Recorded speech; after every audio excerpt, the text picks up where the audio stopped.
Dr. Muthulakshmi Reddy. Great salute to women first house surgeon.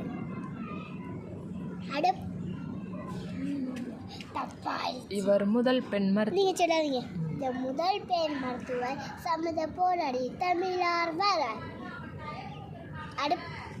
அடுப்பூதும் பெண்களுக்கு படிப்பதற்கு இவை இந்த காலகட்டத்திலே இவை எழுதி நீச்சல் போட்டு படித்தவர். தமிழ்நாடு சொல்லிட்டோம்.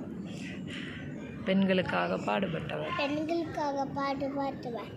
கொடுமைத்தனம் ஒழிப்பு சட்டம், தேவராட்சி ஒழிப்பு சட்டம், பெண்களுக்கு சொத்துரிமை சட்டம் போன்றவற்றில் முக்கிய பங்கு வைத்தார். 1956 பத்ம பூஷன் விருது பெற்றார். பாய்.